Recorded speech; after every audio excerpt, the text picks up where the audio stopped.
Hey everyone, this is LuckySevenDX. Welcome back to Let's Play Mario and Luigi Partners in Time. We're falling out of the sky! And Luigi didn't land on his face for once. And the babies landed on them, and everything's good. Last episode, we went to the Shroob Mothership. We got expelled from the Shroob Mothership, but we also learned that Princess Peach was a lie, and that we're pretty screwed over. So, pretty much back to collecting Cobalt Star Shards, because apparently every other plan we've made has completely failed. Yeah. So there's a shop, though. That's always good. So, of course, we're giving some new items today, some new equipment and everything. So, I mean, I guess we've been to a shop a while. I mean, usually by this point we're going back into the future and, well, back to the past, present, whatever the hell we want to call it. Yeah, our only goal is to collect Cobalt Star Shards now. Screw the princess, we just want those Cobalt Star Shards. Well, this is our only goal.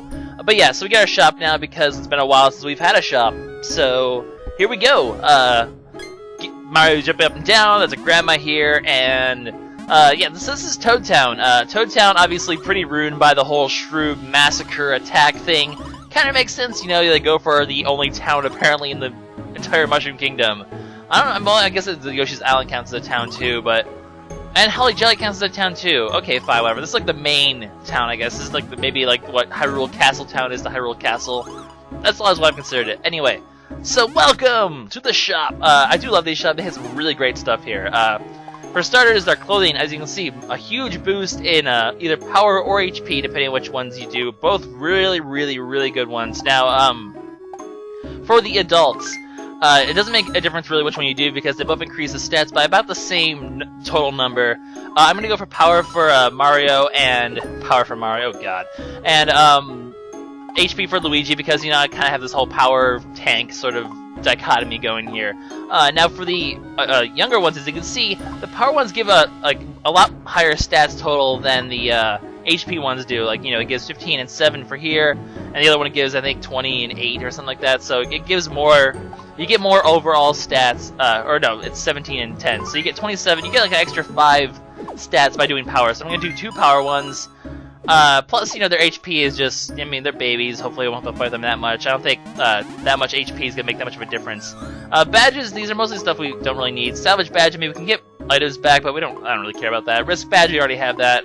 And the safety badge, I mean, it decreases the damage given to you, but also decreases damage that you do.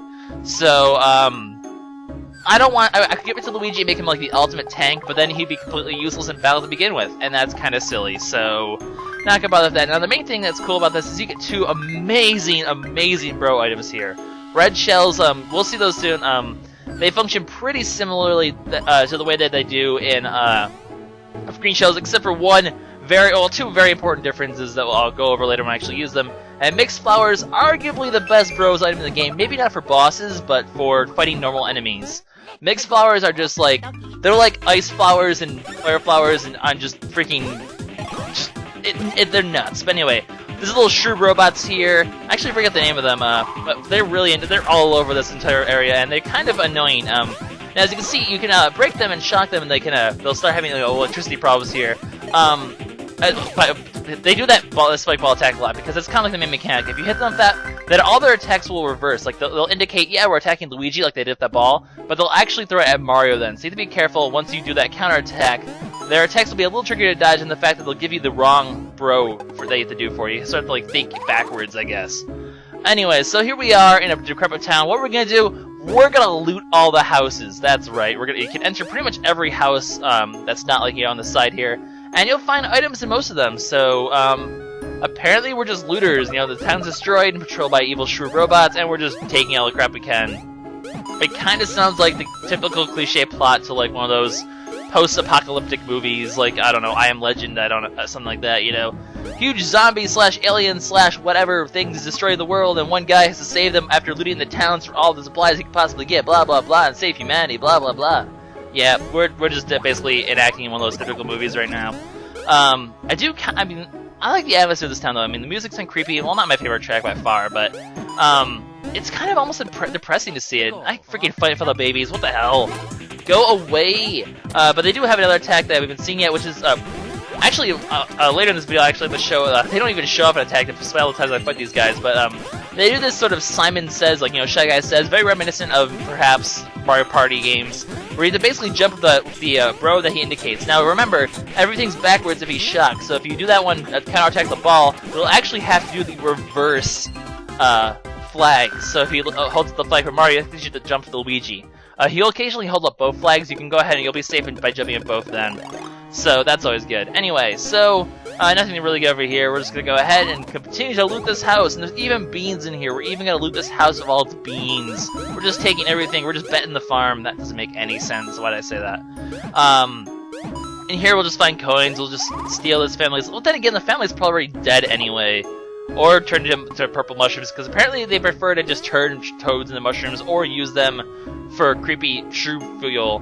I don't know, did we destroy that factory? Are they no longer able to power up UFOs? Do they have multiple factories across the mushroom world? I don't know. These are things that I never mentioned because this game has no talking and plot and whatnot. Anyway, I go in the wrong door. As you can see, you want to always use Baby Cake's Enter because you can kind of go and get some stuff on the side here as well. There's really not anything too great in these houses. It's mostly just for useless money. Well, I guess at this point I'm down to 2,500 because I just spent a bunch of money. There's really only one other shopping spree I'm gonna really have in this game though, so I guess this is just okay, the more coins I get now, the more bro items I can buy before the final boss fight. I don't know. Because we are getting decently close to the end. I mean, we still have a while to go here. This whole segment, from the moment Bowser captures Princess Peach to going Back to the Future, is so there's so many different things to do. Anyway, I tried to get underground, but I did not make it in time. Send a fan to fight these guys. As you can see, here's an example of when he's shocked. He does target Mario again. I forgot to do that before. And also, the same thing goes with this thing. And Mario ends up dying, and basically, I don't think I've ever shown him getting revived by a one-up mushroom. I'm only fighting these guys because right now the babies are so far behind in experience that I'm like, you know what, I just want to try to catch them up. And these guys aren't too bad to dodge half the time. They're not horrible. So yeah, this does catch them up decently though. They're at level 19 now. They're going to be able to get the speed and the stash like I gave them last time. Baby Mario has no stash whatsoever. You, sir, have a weak mustache. Baby Luigi having a stash is actually a really good idea because I think I might keep the lucky badge on him for the rest of the game. So having that increased chance for critical hits with stash increasing your chance for critical hits to begin with might not be a bad thing, because that means he'll be getting lucky hits, hopefully a lot. Baby Luigi basically is me. He wants his lucky. Baby Luigi fell down. There we go. See, even in this episode, he falls down. Oh, Baby Luigi, you're so silly. Now, the whole basic mechanic of, well, not mechanic, but the concept of Toad Town right now is we actually go separately with the two bros. Luckily, you don't have to go that far with the babies, but as you can see, there's simultaneous blocks on two different sides here. No, you're actually supposed to go in the house from there, but luckily you can enter from here and get some more items because we're not done looting houses. That's just what we do. And yeah, so we separate the babies and the bros, and we have to basically, do things like that. I mean, you knew that was going to happen at some point in this game. There's always sort of well, that's already happened kind of already. Come on, hit this guy, hit this guy, hit him, hit him, hit him, hit him. Come on, there we go. Well, I didn't hit him, but whatever. This thing is a Skellokey. These things are annoying. Well, not really. Green shells will handle them really well, as you're going to see in a second. And I think you can only fight them with the babies. I don't think they show up for the bros. I don't think that you actually have any ability to actually fight these guys with the big bros, so whatever. Anyway, so you hit them with the green shell, basically. I mean, a green shell obviously will do a lot of damage, especially with that first chance badge. What's it called? One chance badge? Yeah. You can obviously do a lot of damage to this guy and take out all his things, hit him with the hammer, and that's actually going to kill him, so that's probably the best way to... one chance badge plus green shell equals dead Skellokey. Now, in case you were wondering, yes, he is a spiked enemy, so you cannot jump on him, so don't do that.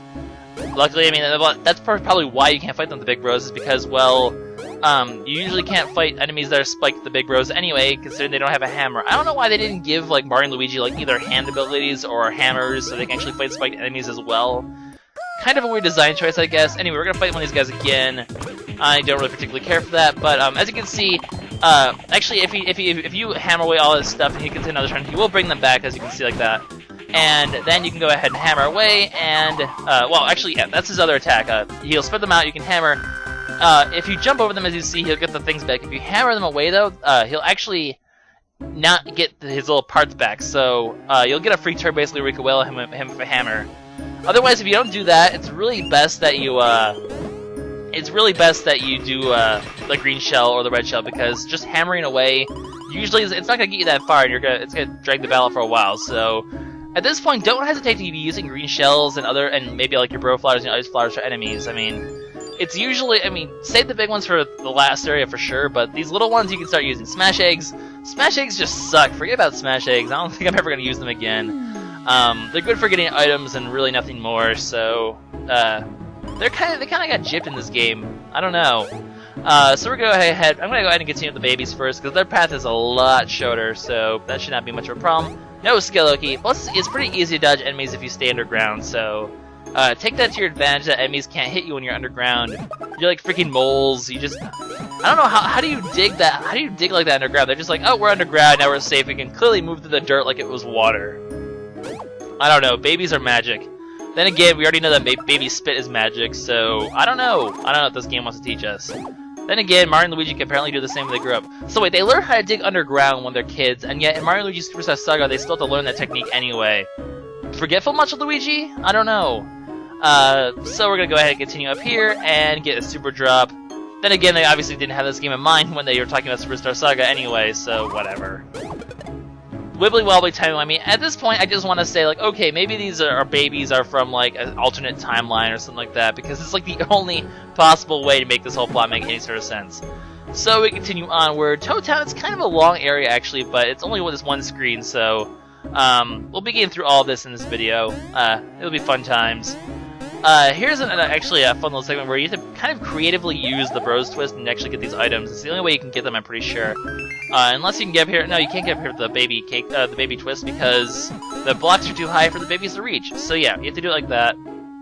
There actually are some really good items you'll find here. I said, oh, there's no good items. Well, there's no good badges. There's some good items though. So always, of course, worth it to loot the towns and whatnot. We'll go ahead and fly across here for a bit. Come on, fly! Fly like an eagle! Fly! Actually, you're just kind of hovering, not really flying. No, get up on here. I hate how sometimes there's a block in the way, it kind of interferes with doing that. And you go all the way here for coins again. Once again, money, not really that important. But as you can see, these enemies aren't too hard to dodge. There is one enemy that you've seen that I actually haven't shown yet. I'm just waiting to have all the bros for that because it's kind of nice to have all the bros for these sort of to fight enemies. I mean, yeah, you can probably easily fight out the Mario Brothers because the babies don't add that much to it, but in the end, you probably want to, you know, do that. So anyway, Star Hill is through this pipe apparently. Why did we go to Star Hill? I don't know, but that's going to be our next area. So we're technically could go on right now, but as you know, there were some houses I actually passed and some sections that I passed as I was going through the Dot Bros. So that with the babies, because you need the babies to enter the houses. We're going to go back and loot them, and then we'll go ahead and move on. So we're going to head over in this direction, and there, that end block right there, very good item. But first I'm going to actually fight these love bubbles. That's what they're called. They're called love bubbles. I actually get bad dodging them because there's actually a harder version of them later on, and I'm so used to they go a lot faster, so I'm so used to like the higher speeds I can't fight the slower ones now. It's kind of funny. But anyway, they have technically four different attacks. Those are two of them right there. They can either hover and they'll attack both bros. You can counterattack that one by jumping on them. Or they'll do that with the hammer. Can't counterattack that one, unfortunately. Now, one other big thing you want to know about them is if you hit them, and there's an enemy that has damage on it, it'll go up and it'll counterattack by healing the enemy. So, I think it actually heals them for like half the damage that you did to it. So, you want to either kill them first or just kill all the other enemies before touching the love bubble. So, really pertinent that you focus on one enemy at a time and you don't try to attack all of them. Which can kind of be annoying because it does sort of hinder some of the bro items you want to use them. Anyway, we're going to play this little game as Simon Says again, I guess. Red. No. Oh, wait, that's right. He is opposite, so we have to do the opposite one. Good thing I remember that when I was actually recording this. Anyway, so here we're going to go ahead, and I'm just going to show off this new item, Mixed Flowers. I'll show off the red shells in a little bit, but basically this one's like bro flowers except all four bros, so if it passes the baby, obviously use X or Y, depending on which baby it is, obviously. I mean, we already know that already. So you basically build up this giant fireball. It's like a giant spirit bomb from Dragon Ball Z. We're just building this giant fireball, and boom!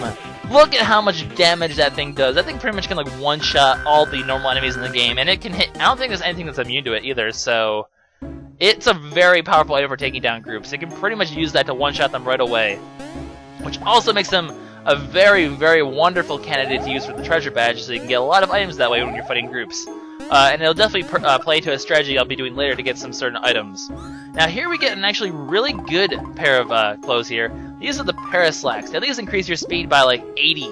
So because Luigi's so slow, we're gonna give that to him. Increase his defense. Sure, his power and his HP are gonna take a hit, but now he's gonna be the one who's going first. Mario already has really high speed to begin with. What I'm going to do here is I'm gonna switch his items around a bit. I'm gonna give Luigi the Hip Hop badge because he's going first now, and I'm gonna give Mario the Drain badge because now, Mario has the weaker defense anyway, so it's gonna be nice for him to have the healing on top of that. So Luigi's sort of now. He's like a fast tank, and Mario's like a healing warrior. I don't even know how you want to call it in terms of classes. Why I don't even know why you care. But Paraslax, definitely pick those up. They're gonna be very useful items until the end game. In fact, unless you get the ultimate clothing, and yes, there is ultimate clothing in this game. You probably would want to have those. You might even want to have those on for the end game because there's not stuff that's. There's stuff that's better, but the increase in speed is kind of nice. Well, maybe not for the final fight, but for normal fights, having Luigi be fast like that is really, really useful. And it already gives, like, really good defense as it is. Like, better than the stuff we got bought from the shop, so, not bad. Okay, so we fight the usual enemies here. I'm gonna just go ahead and shuffle. So see, when Luigi gets to go first here, and then Mario, well, okay, this thing already goes faster than Mario, but this thing can even go faster now, Luigi can now even go faster than Love Bubbles. And as you can see, we can go with both bros before we actually fight these things. Now, skip ahead a little bit in the fight here. Here's the red shells. Now, what the difference between green shells is, I think they last a lot longer. They can do more than 16 hits, so you can rack up a lot of damage. But they're also successive, meaning like the copy flowers, you can damage one enemy. When the enemy dies, you'll move on to the next enemy. Granted, I guess the advantage between them and copy flowers is I think copy flowers is a little easier to do. Plus, it can attack flying enemies, whereas the red shells can attack spiked enemies. So, kind of a bit of a trade-off, but red shells are very, very good items anyway, and they're also pretty cheap. So, in terms of really good items, actually, are they cheaper than other items in terms of that? Because, the shell items tend to be really cheap anyway. So those would be really useful for bosses as well, and in terms of just successive enemies. Because you don't want to always be using the mixed flowers. Those things are expensive as hell. We will be getting a lot of them, but I'm going to mostly try to save them for the end game. So one last house here to take care of before we go ahead and head back and head to Star Hill.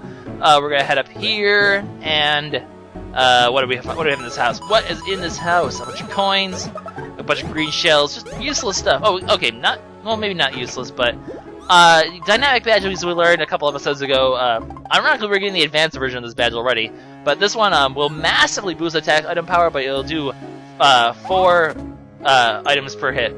Granted, I don't want to be that much powerful anyway. I don't want to be wasting items that fast, so I'm gonna stick with what I have. I probably could put that on and just like one-shot bosses of copy flowers because of how much damage I already do with copy flowers, but where's the fun in that? Let's let these boss fights drag out, let's have some fun. I'm keeping this whole fight because look how short this fight is. Granted I got a couple lucky hits, but because of this whole, the Paraslax, you can almost, finish these enemies off a lot faster and easier now. And I jump right into another bullet. No. Stupid freaking Robo Shroob things. Are they called Robo Shroobs? I should look this up beforehand, but obviously the enemy name will be in the description below, so you know what I mean. With that, though, we're pretty much done with Toad Town, so we're gonna go ahead and head back. And there's actually one last thing I want to show off. If you've recognized this place, I actually have shown this place off before this episode. This switch over here will lead you over to here, and if this doesn't look familiar now, it should. This is actually where we were before when we went into the time hole in the sewers. So just to show off and make sure that you know that, I'm going to go through this time hole. This will lead you back to the future, or back to the present. I made that mistake twice. Who cares? It's the present future. It's the future.